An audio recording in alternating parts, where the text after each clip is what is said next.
পবিত্র কুরআনে বর্ণিত সেই অভিশপ্ত নারী, আল্লাহ যাকে জাহান্নামে দিবেন, মানব ইতিহাসের অতীত এবং ভবিষ্যতের সবচেয়ে নিষ্ঠুর এক চরিত্র।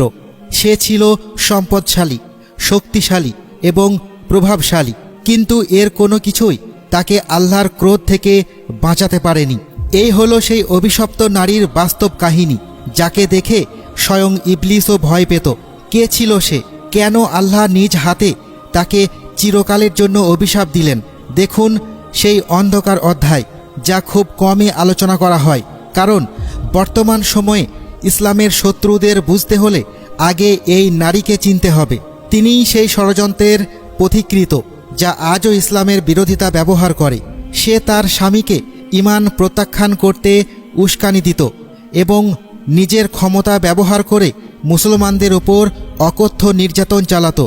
এমন এক নারীর গল্প, যার শয়তানি দেখে স্বয়ং শয়তানও চমকে যেত।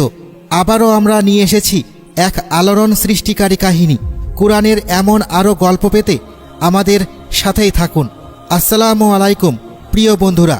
উম্মে জামিল ছিল কুরাইশ বংশের একজন নারী, যা মক্কার সবচেয়ে প্রভাবশালী গোত্রগুলোর একটা। তার বাবার নাম ছিল হারব ইবনে উমাইয়া, যিনি ছিলেন শহরের একজন সম্মানিত ব্যক্তিত্ব। অর্থাৎ উম্মে জামিল এক অভিজাত এবং ক্ষমতাশালী পরিবারে জন্মগ্রহণ করেছিল, কিন্তু উচ্চ বংশমর্যাদা তার চরিত্রকে উন্নত করতে পারেনি। ছোটবেলা থেকেই সে ছিল উচ্চাভিলাষী, ক্রোধী এবং প্রচণ্ড অহংকারী। যৌবনে তার বিয়ে হয় আবু লাহাবের সাথে, যিনি ছিলেন নবী মুহাম্মদ সাল্লাল্লাহু আলাইহি ওয়াসাল্লামের চাচা আব্দুল মুতাল্লিবের পুত্র। আবু লাহাব ছিল মক্কার সবচেয়ে ধনী এবং প্রভাবশালী ব্যক্তিদের একজন। তার এই বিপুল সম্পদ উম্মে জামিলের খুব পছন্দের ছিল, কারণ সে বিলাসিতা এবং ক্ষমতা ভালোবাসত। আবু লাহাব কুরাইশদের মধ্যে সবচেয়ে ধনী ব্যবসায়ী ছিল, আর উম্মে জামিল সেই সম্পদকে ব্যবহার করত নিজের প্রভাব ও অহংকার বাড়ানোর জন্য। সে তার স্বামীর সম্পদকে ভালো কাজে লাগানোর পরিবর্তে অন্যদের ছোট করার হাতিয়ার হিসেবে ব্যবহার করত।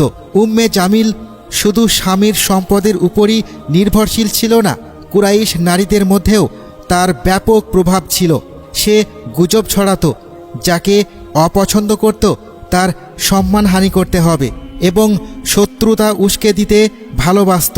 সে ছিল ক্ষমতার কাঙাল এবং সমাজে নিজের প্রভাব ও সম্মান হারানোর ভয়ে সবসময় আতঙ্কিত থাকত। যখন রাসূলুল্লাহ সাল্লাল্লাহু আলাইহি ওয়াসাল্লাম ইসলামের দাওয়াত দিতে শুরু করলেন এবং নিজেকে আল্লাহর প্রেরিত রাসূল হিসেবে ঘোষণা করলেন, উম্মে জামিল এটিকে একটি বড় বিপর্যয় হিসেবে দেখল।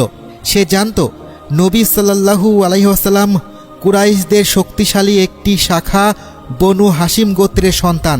যদি সত্যিই রাসূলুল্লাহ সাল্লাল্লাহু আলাইহি ওয়াসাল্লাম নবী হন, তাহলে উম্মে জামিল সহ উমাইয়া বংশের ক্ষমতা হুমকির মুখে পড়বে। তার কাছে সত্য কোনো বিষয় ছিল না, আসল বিষয় ছিল ক্ষমতা হারানোর ভয়। শুরু থেকেই সে এবং তার স্বামী আবু লাহাব ইসলামের ঘোর বিরোধিতাকারীদের মধ্যে অন্যতম ছিল। তারা রাসূলুল্লাহ সাল্লাল্লাহু আলাইহি ওয়াসাল্লামের বিরুদ্ধে নিরলস শত্রুতা চালিয়ে যেতে থাকে, কিন্তু উম্মে জামিল ছিল তার স্বামীর চেয়েও অনেক বেশি নিষ্ঠুর। সে গুজব ছড়াতো যে নবী সাল্লাল্লাহু আলাইহি ওয়াসাল্লাম একজন জাদুকর, পরিবারে বিভেদ সৃষ্টিকারী, এমনকি একজন পাগল। নাউজুবিল্লাহ। সে মানুষকে ইসলামের বিরুদ্ধে এবং বিশেষ করে নবী মুহাম্মদ সাল্লাল্লাহু আলাইহি ওয়াসাল্লামের বিরুদ্ধে ঘৃণা ছড়াতে প্ররোচিত করত। সে মৌখিকভাবে, সামাজিকভাবে, এমনকি শারীরিকভাবেও আক্রমণ করত। যে পথে নবী সাল্লাল্লাহু আলাইহি ওয়াসাল্লাম চলাচল করতেন, সেই পথে সে কাঁটা ও পাথর বিছিয়ে রাখত। সে ইসলামের দাওয়াত এবং নবীর অনুসারীদের নিয়ে উপহাস করত। নারীদের মধ্যে তার প্রধান শত্রু ছিলেন নবীর স্ত্রী সাইদা খাদিজা রাদিয়াল্লাহু তাআলা আনহা। উম্মে জামিল তাকে প্রচণ্ড হিংসা করত।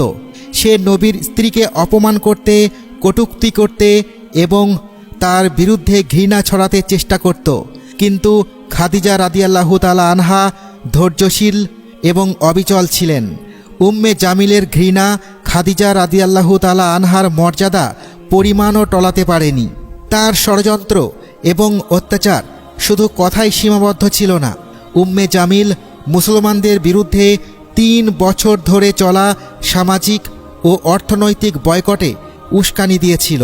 সেই সময় মুসলমানদের সাথে ব্যবসা বাণিজ্য, বিবাহ বা কোনো ধরনের সামাজিক সম্পর্ক স্থাপন নিষিদ্ধ ছিল। তাদের উদ্দেশ্য ছিল মুসলিমদেরকে আত্মসমর্পণ করতে বাধ্য করা। কিন্তু ইসলামের প্রচার আরও বাড়তে থাকল। এতে উম্মে জামিল আরও ক্ষিপ্ত হয়ে ওঠে এবং নবী সাল্লাল্লাহু আলাইহি ওয়াসাল্লামকে হত্যা করার পরিকল্পনা করতে শুরু করে। তার এই চরম ঘৃণার জবাব স্বয়ং আল্লাহ তাআলা সূরা লাহাব নাজিলের মাধ্যমে দেন। বিসমিল্লাহির রহমানির রহিম।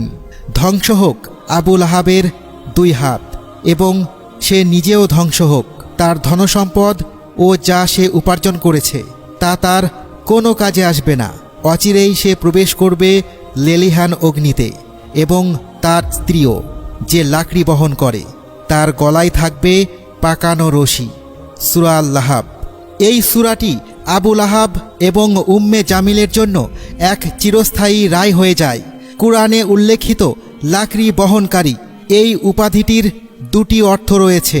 আক্ষরিক অর্থে সে নবী সাল্লাল্লাহু আলাইহি ওয়াসাল্লামকে কষ্ট দেওয়ার জন্য কাঁটা বহন করত এবং রূপক অর্থে সে ছিল সমাজে গুজব ও অশান্তির আগুন জ্বালিয়ে দেওয়ার হোতা।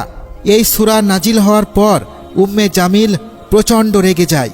সে একটি বড় পাথর নিয়ে নবী সাল্লাল্লাহু আলাইহি ওয়াসাল্লামকে হত্যা করার উদ্দেশ্যে মসজিদুল হারামের দিকে যায়। কিন্তু যখন সে পৌঁছায়, নবী সাল্লাল্লাহু আলাইহি ওয়াসাল্লাম হযরত আবু বকর রাদিয়াল্লাহু তাআলা আনহুর সাথে বসেছিলেন। আল্লাহ তাআলা উম্মে জামিলের দৃষ্টিকে এমনভাবে অন্ধ করে দেন যে সে নবী সাল্লাল্লাহু আলাইহি ওয়াসাল্লামকে দেখতেই পায়নি। সে শুধু আবু বকর রাদিয়াল্লাহু তাআলা আনহুকে দেখতে পায় এবং জিজ্ঞেস করে, তোমার বন্ধু কোথায়? আমি তাকে চরম শিক্ষা দেব। অথচ নবী সাল্লাল্লাহু আলাইহি ওয়াসাল্লাম তার সামনেই বসেছিলেন। সে উদ্দেশ্যহীনভাবে পাথরটি ছুঁড়ে ফেলে রাগে গজরাতে গজরাতে চলে যায়। এটি ছিল একটি স্পষ্ট নিদর্শন যে আল্লাহ তার অন্তরকে মোহর মেরে দিয়েছেন এবং তার ভাগ্য নির্ধারণ করে দিয়েছেন। এর কিছুদিন পরেই আবু লাহাব এক ভয়ঙ্কর সংক্রামক রোগে আক্রান্ত হয়। মক্কার লোকেরা তাকে ঘৃণা ভরে ত্যাগ করে।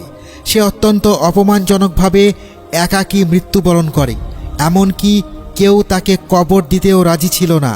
অবশেষে তার লাশ একটি গর্তে ফেলে পাথর চাপা দেওয়া হয়। যে উম্মে জামিল নিজেকে সবচেয়ে শক্তিশালী মনে করত, সে এখন দুর্বল ও নিঃসঙ্গ হয়ে পড়ে। সে তখনও ঘৃণা নিয়ে মক্কায় ঘুরে বেড়াতো, কিন্তু তার ক্ষমতা শেষ হয়ে গিয়েছিল। কিছু বর্ণনা অনুযায়ী তার মৃত্যু হয়েছিল ভয়াবহ। কেউ বলেন সে একটি বড় পাথরের নিচে চাপা পড়ে মারা যায়। আবার কেউ বলেন কুরআনের আয়াত অনুযায়ী তার গলায় রশি পেঁচিয়ে তার মৃত্যু হয়। উম্মে জামিল এবং আবু লাহাব হল সত্যের বিরুদ্ধে শত্রুতা এবং সীমাহীন বিদ্বেষের প্রতীক। তাদের কাহিনী শুধু একটি অন্ধকার ইতিহাস নয়, বরং যারা আল্লাহ ও তার রাসূলের পথের বিরোধিতা করে তাদের জন্য এটি একটি কঠোর সতর্কবার্তা। যে নারীকে স্বয়ং আল্লাহ অভিশাপ দিয়েছেন, ইবলিসও তাকে ভয় পেত।